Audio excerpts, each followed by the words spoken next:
오늘의 큐티 말씀은 민수기 6장 1절부터 12절입니다. 제목 거룩한 본보기 나실인.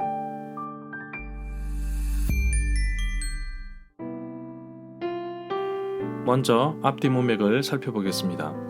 민수기 5장부터 6장은 앞서 언급하였던 인구조사와 제사장의 업무 분담과 다른 주제를 다루고 있습니다. 이스라엘 공동체가 거룩한 삶을 살기 위해 지켜야 할 것들을 말씀하고 있습니다. 가장 큰 공동체인 이스라엘 진을 정결하고 거룩하게 하신 이후에 각 사람마다 가정마다 정결하기를 원하고 계십니다.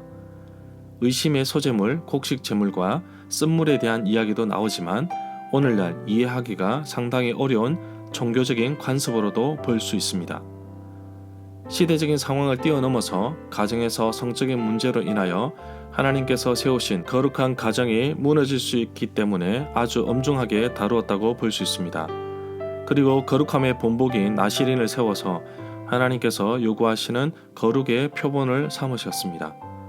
나실인은 거룩함의 본보기가 되기를 원하는 사람이 일정한 기간 동안 헌신하는 사람을 일컫는 말로 이해할 수 있습니다.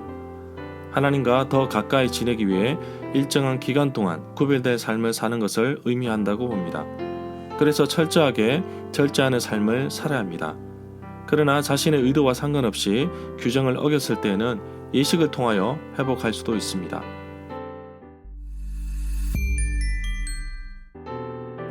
문단을 나눠보겠습니다. 1절부터 8절은 나실인에 대한 규례, 9절부터 12절은 나실인의 회복 절차, 2절에 보면 나실인은 남자이든지 여자이든지 누구든지 서원하여 자기 몸을 구별하여 여호와께 드릴 수 있습니다. 나실이라는 히브리 낱말은 바쳐진 자, 헌신된 자라는 뜻입니다. 사사기 13장 5절에 보면 삼손에게 주신 말씀인데 아주 구체적으로 나와 있습니다. 자신을 하나님께 드림으로써 구별된 존재로 이해하고 이것을 일정한 생활을 통하여 드러내는 하나님께 헌신한 사람을 말합니다. 나실인의 규정은 보통 사람들도 일정한 기간에 지킬 수 있는 것들이었습니다. 나실인 자체가 자신의 몸을 하나님께 드리는 것입니다. 나실인으로 살기로 헌신한 모든 기간에는 여호와께 거룩하게 구별된 사람입니다. 3절부터 4절에 보면 포도나 금포도까지 언급하는 것은 날 것이든지 마른 것이든지 포도 열매는 먹어서는 안 된다는 것입니다. 포도밭에서 생산되는 그 어떤 것도 허용되지 않습니다. 나실인으로 살기로 작정하는 동안 포도나무에서 난 것은 아무것도 먹지 말라고 하십니다. 씨나 껍질조차도 먹어서는 안 됩니다. 6절부터 7절에 보면 사람이 시체를 만진 자는 7일 동안 부정합니다. 나실인에게 적용된 이 부분은 제사장에게도 엄격하게 적용되는 내용입니다. 시체를 만져 더럽히게 된다는 말은 부정하게 된다는 말로 이해할 수 있습니다. 9절에 보면 자신의 의도와 상관없이 구별된 삶을 살다가 어쩔 수 없이 금지된 조항을 어겼을 때는 어떻게 처리해야 하는지 그 절차에 대해서 설명하고 있습니다. 새번역 성경에서는 부정하게 된 뒤 몸이 정결하게 하는 날 7일 뒤에 머리털과 수염을 밀어야 한다고 번역하였습니다.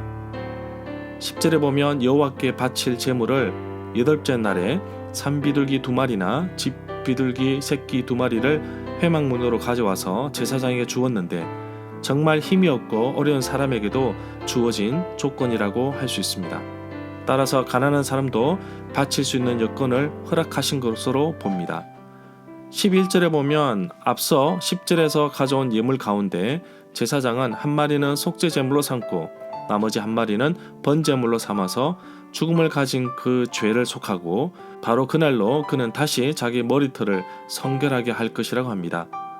속죄 제물에 대해서는 레위기 5장 1절부터 13절에 잘 나타나 있고 번제물은 레위기 6장 8절부터 13절에 잘 나타나 있습니다. 12절에 보면 자기 몸을 구별하여 여호와께 헌신하기로 작정한 기간 동안 그는 여호와께 드릴 날을 새롭게 헌신해야 하므로 1년 된 새끼 순양을 가져다가 속건 제물로 바쳐야 했습니다. 나실인으로 한번 구별된 그의 몸이 이 일로 더럽게 되었기 때문에 새로 헌신하는 경우에는 그 이전까지 기간은 무효가 됩니다. 속건 재물에 대해서는 레위기 5장 14절부터 6장 7절에 잘 나타나 있습니다. 절마다 상세한 설명과 구절 해석, 그리고 핵심 내용과 중심 줄거리는 네이버 블로그에 올려져 있습니다. 내게 주시는 교훈입니다. 나시린이 지켜야 할 규정이 너무나도 높기에 때로는 어길 수도 있습니다. 그럴 경우 다시 서원하여 시작할 수 있습니다. 인간은 완벽한 존재가 아니기에 언제든지 실수하고 넘어질 수 있습니다. 그러나 중요한 것은 언제나 인정하고 하나님 앞에 나아가는 것입니다. 만약에 오늘날에 나신인으로 살아간다면 정말 쉽지 않을 것입니다. 그런 제도는 없지만 우리는 세상 속에서 거룩한 하나님의 백성으로 살아가야 합니다. 죄를 멀리하고 구별된 삶을 살아가는 그 자체가 나실인 만큼 힘들고 어려운 일입니다. 하나님께 헌신하고 드려진 사람은 정말 자신을 내려놓고 살아가는 사람입니다. 내가 하나님 앞에서 헌신하고 드려지겠다고 약속하였다면 반드시 지켜야 할 것입니다. 99%의 헌신은 의미가 없습니다. 순도 100%의 헌신이 정말 아름다운 헌신입니다. 나의 삶을 거룩하게 드려지기 위해 때로는 나의 것을 내려놓고 절제하며 나아가야 합니다. 복음을 전하기 위하여 하나님의 나라를 세우기 위해 내가 내려놓아야 할 것은 무엇인지 생각해 보기를 원합니다. 그리고 내가 어떻게 하면 하나님께 드려질지, 헌신할지 깊이 있게 생각해 보는 하루가 되기를 간절히 소망합니다.